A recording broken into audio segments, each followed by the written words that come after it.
me, Daddy. Sweet Daddy.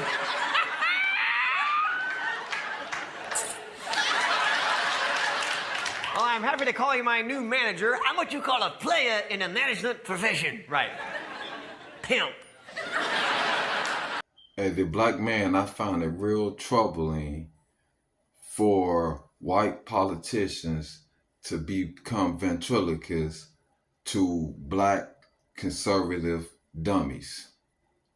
Tim Scott, the way he bowed down to white supremacy is sickening to me. As a black man, I find his antics despicable. And did you ever think that she actually appointed you, Tim? And think of it, appointed, and you're the senator of his state, and she endorsed me. You must really hate her. No, it's a shame. It's a shame. Uh-oh. I just love you. No, that's why he's a great politician. All right, folks. So the folks at Project 21, group of minority conservatives, ooh, they were a little upset, y'all. They were caught their feelings.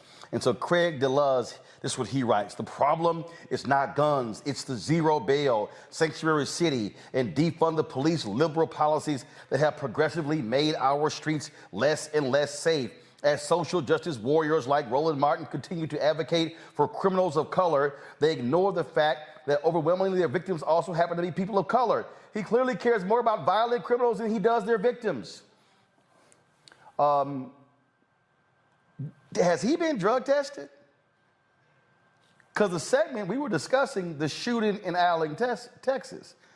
I don't recall one time where I was advocating for the shooter. A white Hispanic who also is a white supremacist neo-Nazi. I need you to understand you will see a continuous theme of black conservatives speaking about black on black crime in order to justify the over-policing and the over-incarceration of your community. You will notice that that is a consistent talking point with Project 21, which is a conservative, white, right-wing funded black organization.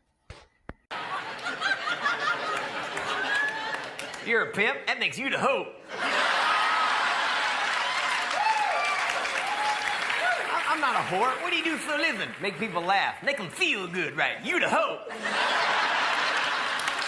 That's not right. Why do you do what you do? Why? Because I enjoy it, and it's the best way I know to make money. You the hope. Wait a minute. What if I said I do it only because I enjoy it? You the dumb hope.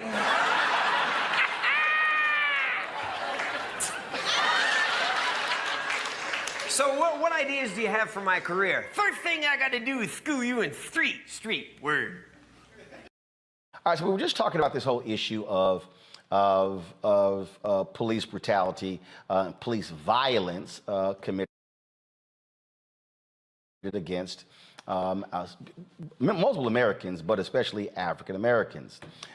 Yet, our next guest, Philip Clay with the Project 21, claims that black media doesn't talk about a major issue like black on black crime. So, really, I found that'd be real interesting.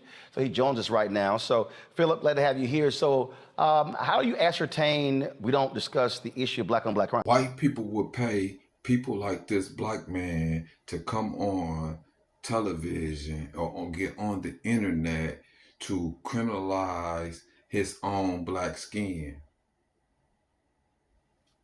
This is what we have to understand. How can we respect someone that allowed these white supremacists to stick their hands so far up his butt that they can move his lips? So for me personally, I'd like to take the conservative out of this and really just talk to you as a young black male. From where I sit in Indiana, which has a very high crime rate when it comes to black Americans, I don't see the same outrage and instances of black on blacks, young black teens killing black teens, as I do when I see 5 black officers beating and killing Tyree Nichols in tragedy. or in instances like you were just talking about earlier in Mississippi, or in the George Floyd instances.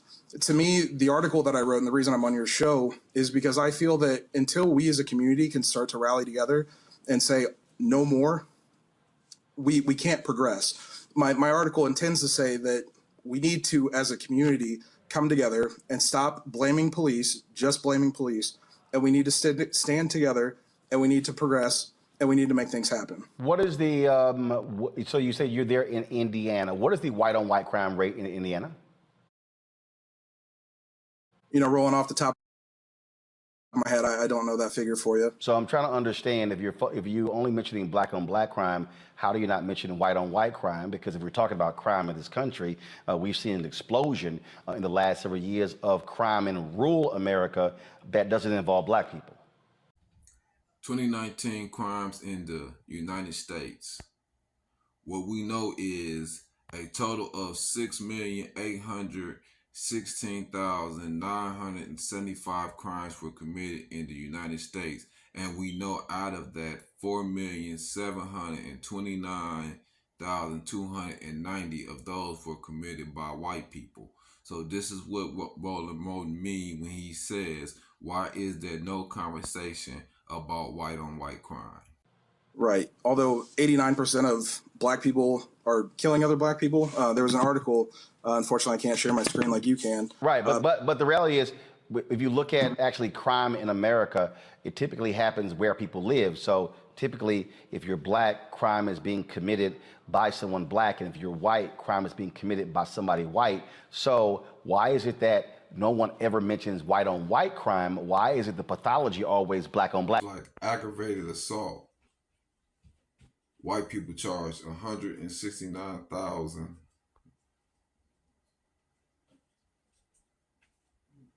Burglaries. White people lead in all these crimes, larceny. And when you understand that crime is something that is affected due to proximity, then you will understand that the issue of white-on-white crime, the purpose in always bringing up the narrative of black-on-black crime is to criminalize your black skin. And this is why I say white people act as if they have ventriloquists and use some of these conservative, Republican black dummies to spew their racist talking points. What word? What word? What? You said word. What word? Oh, snap. What the hell? Dog, word is like, I heard that? Heard what? Oh, dog, you're not white. You are neon white. You so white, you make Barry Manilow look like a brother. Wait, I like Barry Manilow. Woo! Are you gay? I'm not gay. You just white. Yeah. It's all good. Yeah. Look, do you think this is gonna work between us? Let's make an analogy here. An analogy. If we were food, I would be a fine summer wine that would be divine anytime. What about me? Every good wine needs a cracker.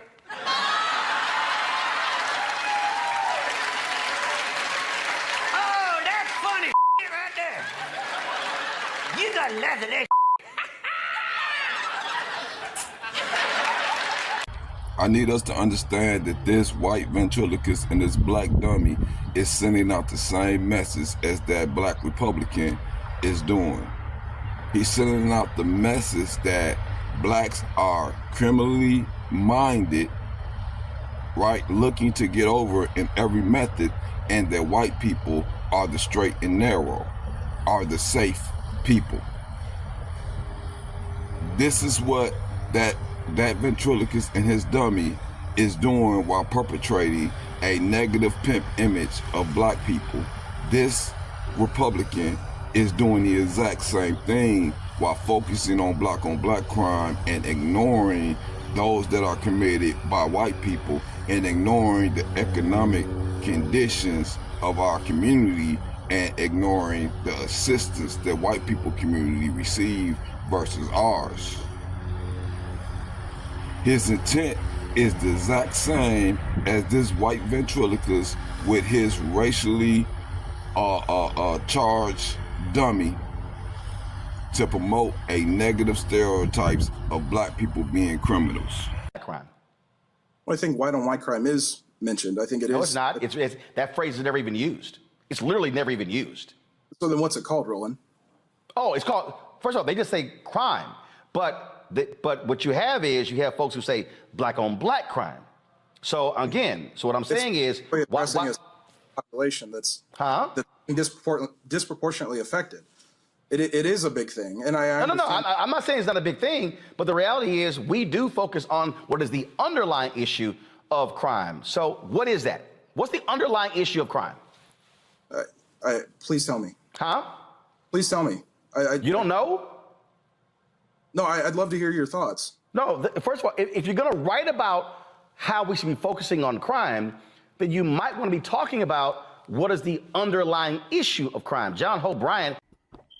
The reason why he couldn't answer that question, he sounds so baffled, is because his job and objective is to go on here and to project black people as criminals, as if we do that without any purpose, as if our economic condition has nothing to do with the criminality in our community, because now you have to address what created the economic conditions that created the criminality in your community. And because he is nothing but a talking point for white people, he's going to avoid that aspect of the conversation in its entirety and strictly focus on the criminalization of his own people. The history of black people in the United States is a tapestry woven with tales of resilience, struggle, and triumph.